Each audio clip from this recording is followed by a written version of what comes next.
Hello everyone, welcome to Cherokee Lock Picking. Well, today is a little different. I did a gutting on this dimple master lock, and this was the lock that John Fox had sent to me, and it's a continuation from video 130 if you want to look back at that. And I'd like to give just a little recap on it. John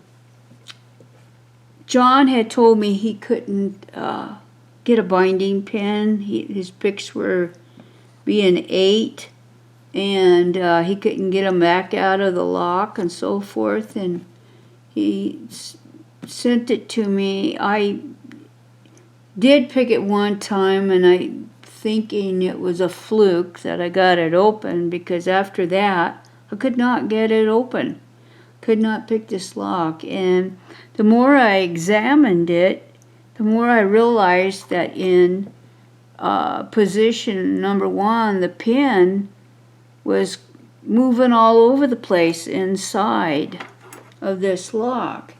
And I thought, what in the world is going on? And then I got to thinking, I wonder if it was like that in all of them. Well, John told me I could have the lock and to do what I wanted with it. So I went ahead and opened it up. I didn't do a very good job. I kind of butchered the lock, but I'm not putting it back together. I did get all the pins and springs out without destroying anything. And I was kind of impressed actually with the pins. I mean, especially the spools, you know, they all looked really nice.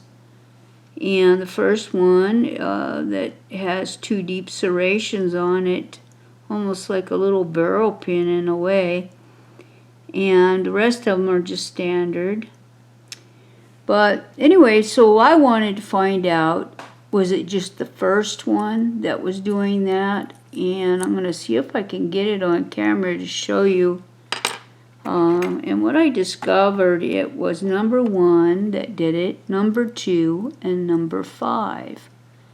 Now the 6-pin lock. And when I put the key pin in there, man, I don't know if it's going to show up. I hope so.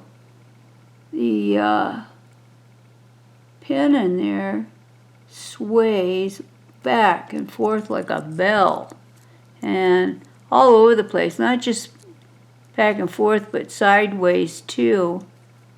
And if it was in there straight, it would look something like that,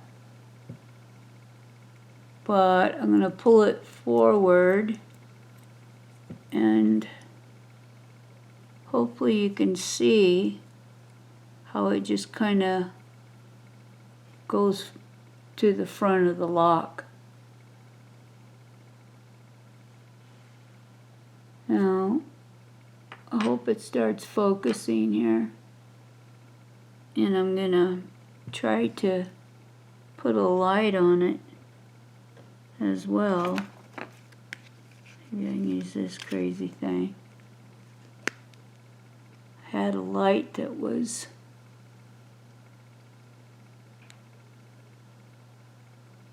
there. We go. You can see the front. Everything's backwards when you do this. Right there, I think you can see it's pushed to the front of the lock. And it just moves all over the place. And I noticed that when I would try to set that pin, sometimes it would move, and sometimes it just was like it was bound or something, and there was no way you could move it. And I can see where a pick would get stuck underneath these. Now number 2 does the same thing, and number 5 does the same thing. They just, when you look down the hole that was bore out, they look pretty much the same on top, but obviously inside it's bigger in order for that pin to be doing that, just moving and swaying all over the place. Hope I'm explaining this right. Anyways, I ordered another one of these. John gave me the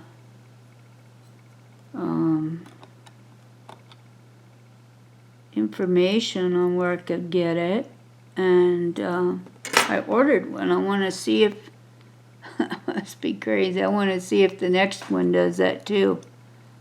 But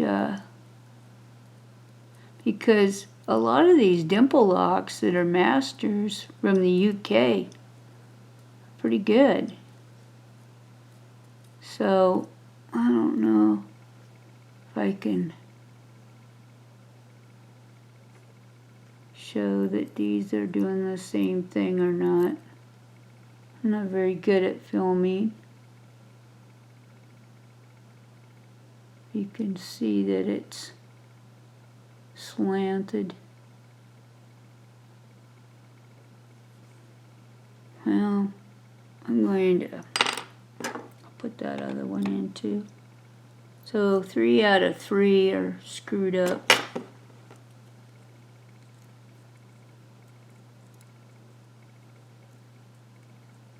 Number 1's the worst though.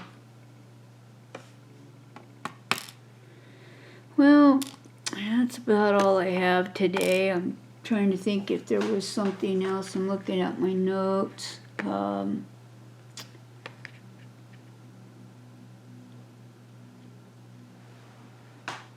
I guess that's about it. That's what's going on in there, and I really believe that fouled us up when we were trying to pick it. So, well, that's all I have today. So thank you for joining me, and have a good week. Bye-bye.